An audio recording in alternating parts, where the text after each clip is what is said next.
So hello everyone, आज हम करने वाले हैं एक ऐसा टॉपिक जिसके बारे में एनसीईआरटी कुछ ज़्यादा बोलती नहीं है, तो तुम्हें लॉन्ग लेक्चर से इसमें हेल्प मिलेगी। उन्होंने सिर्फ एक लाइन लिखा हुआ है कि ये होते हैं कुछ इलेबोरेट मैश लाइक स्ट्रक्चर जो कि सपोर्ट प्रोवाइड करते हैं, स्ट्रेंथ प्रोवाइड करते हैं और फ्रेमवर्क प्रोवाइड करते हैं। That's it. Like literally 2 line लिखी हुई है एनसीईआरटी में। अगर तुम पैरा देखोगे साइटोस्केलेटल एलिमेंट्स का, तो अब यहाँ देखो तुम्हें इलेबोरेट करके समझाते हैं कि क्या होता है, क्योंकि क्वेश्चन तो पूछ लेते हैं ये, बट ये बताते ही नहीं है कुछ भी, कैप्चर जरूर करते हैं। तो आता है टाइप्स ऑफ साइटोस्केलेटल एलिमेंट्स।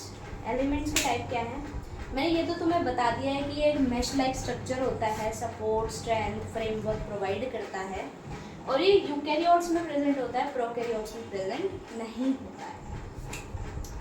तो इसके 3 टाइप है, माइक्रोट्यूब्यूल्स, इंटरमीडिएट फिलामेंट्स और माइक्रोफिलामेंट्स। ये 3 इसके पार्ट है। ये इतना ज़्यादा जरूरी है नहीं, पर हम फिर भी इसको पढ़ेंगे हमारे मतलब क्वेश्चंस जो आते हैं उनके हिसाब से। तो माइक्रोट्यूब्यूल्स क्या होते हैं, इनका डायामीटर जो है वो लेस देन 7 नैनोमीटर होता है।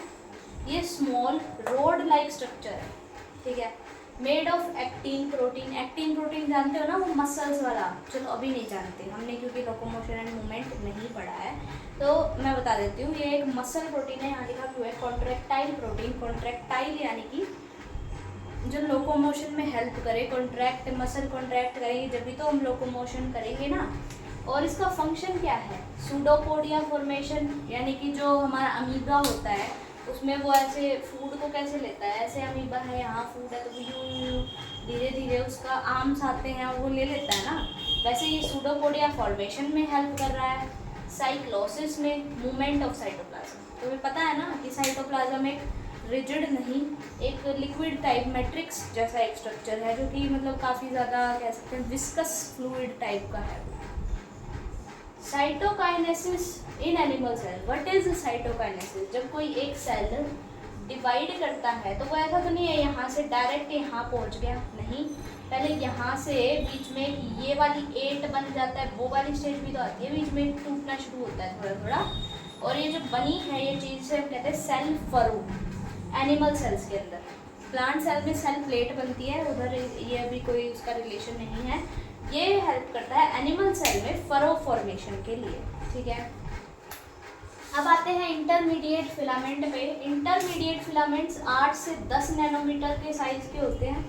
किस चीज़ से बनते हैं, कैराटीन से, वेमेटीन से, लैमिन से, मतलब कि जगह जगह डिफर करते हैं। कैराटीन एपिथेलियल सेल्स में कैराटीन से, मसल सेल्स में लैमिन से, मतलब ये जगह जगह पर वैरी करते हैं कि कहीं पे कहीं से, कहीं पे कहीं से, काफ़ी ज़्यादा मतलब वैरायटी होती है उसमें। उधर क्या था, एक्टिन प्रोटीन से बन रहे थे सिर्फ एक्टिन प्रोटीन से, जो कि एक मसल प्रोटीन है, ठीक है। फंक्शन है इसका न्यूक्लियर लैमिना का फॉर्मेशन। न्यूक्लियर लैमिना क्या है, जो हमारा न्यूक्लियस होता है, डबल मेम्ब्रेनस न्यूक्लियस होता है, इसकी जो इनर मेम्ब्रेन होती है ना, इसके पास एक मैश लाइक ऐसे ऐसे जाल सा प्रेजेंट होता है, वो होता है हमारा न्यूक्लियर लैमिना, जो कि हेल्प किस में करता है, शेप प्रोवाइड करता है न्यूक्लियस को, स्ट्रेंथ प्रोवाइड करता है, और सेल डिवीजन के टाइप पे भी हेल्प करता है। उसे मतलब सेल को कोलैप्स नहीं होने देता, बर्स्ट नहीं होने देता। बास्केट ऑफ ऑल सेल्स, इसका भी यही मतलब है, जैसे अभी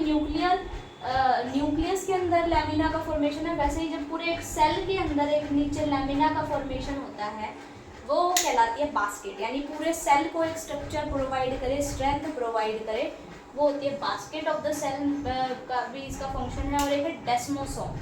डेस्मोसोम क्या है, ये जंक्शन प्रोवाइड करते हैं, अडहेरिंग जंक्शंस जो होते हैं, किसी भी 2 सेल्स को जोड़ते हैं, कुछ इस टाइप के ये जंक्शन होते हैं। ये 2 सेल है, मान लो ऐसे ऐसे जंक्शन होते हैं बीच में, हेमिस्फीयर टाइप के, ठीक है। अब आते हैं माइक्रोफिलामेंट। माइक्रोफिलामेंट जो है वो या तो इक्वल टू या फिर मोर देन 25 नैनोमीटर के साइज के होते हैं। स्मॉल है, सिलेंड्रिकल है और होलो है, यानी कि छोटे इस टाइप के ट्यूबुलर, छोटे सिलेंड्रिकल होलो स्ट्रक्चर। ट्यूब्यूलिन प्रोटीन से ये बनते हैं, ये नॉन कॉन्ट्रैक्टाइल प्रोटीन है।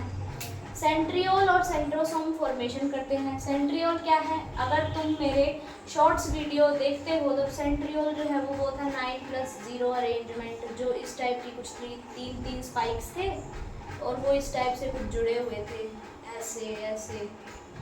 अगर तुमने देखा है तो तुम्हें पता होना चाहिए, ये 9 थे और बीच में एक जो था वो एक सर्कल बीच में था, सेंटर था, तो ये 9+0 अरेंजमेंट हो गया, ठीक है। और सेंट्रोसोम क्या होता है, ये जो ये एक सेंट्रियोल है, एक और सेंट्रियोल होता है, दोनों 90 डिग्री पे प्रेजेंट होते हैं और वो जिस स्ट्रक्चर के अंदर प्रेजेंट होते हैं उसे बोलते हैं सेंट्रोसोम। अभी करता क्या है, सेंट्रियोल क्या करता है, ये स्पिंडल फाइबर फॉर्म करता है। स्पिंडल फाइबर से क्या होता है, दो सेल जब सेल डिवीजन में पार्टिसिपेट करते हैं तो उन्हें जब एक से दो अलग करते हैं तो वो स्पिंडल फाइबर काम आता है, ठीक है। अब सेंट्रोसोम का क्या फंक्शन होगा, बेसल बॉडी का फॉर्मेशन, जो हमारे सीलिया फ्लैजेला वगैरह होते हैं इन सब का फॉर्मेशन करता है, और स्पिंडल एपरेटस का। अब जो हमारे सेंट्रियोल हैं, 2 सेंट्रियोल होते हैं 90 डिग्री पे, वो इस सेंट्रोसोम के अंदर प्रेजेंट है, तो स्पिंडल एपरेटस का फॉर्मेशन भी कौन करेगा, हमारा सेंट्रोसोम, ठीक है। ये तो सिंपल सी बात थी। तो यही यहाँ पर लिखा हुआ है, स्पिंडल फाइबर की फॉर्मेशन होती है इसमें माइक्रोफिलामेंट से। Chromosomal movement during cell division, जब दो स्पिंडल फाइबर ही तो खींचते हैं ना, 2 क्रोमोसोम होते हैं, ऐसे ऐसे और ऐसे, ये 2 क्रोमोसोम है। यहाँ पे कुछ धागे से होते हैं स्पिंडल फाइबर, ये उन्हें ऐसे खींचते हैं और 2 अलग अलग सेल बनाते हैं। Formation of cilia and flagella, मैंने फर्स्ट पॉइंट में ही समझा दिया वैसे तो मेरी सारी बातें। Basal body of cilia and flagella, basal bodies बनाते हैं, ठीक है। यही था इसके अंदर, ये मैंने काफ़ी डिटेल में एक्सप्लेन कर दिया है। अगर तुम एनसीईआरटी से पढ़ोगे तो आई डोंट थिंक सो तुम्हें कुछ समझ आएगा, और इधर से तो क्वेश्चन आए हुए हैं, ये मुझे मालूम है, तुम्हारे से पूछ लिया जाता है। So thank you so much, आज के लिए इतना ही, मिलते हैं नेक्स्ट लेक्चर में।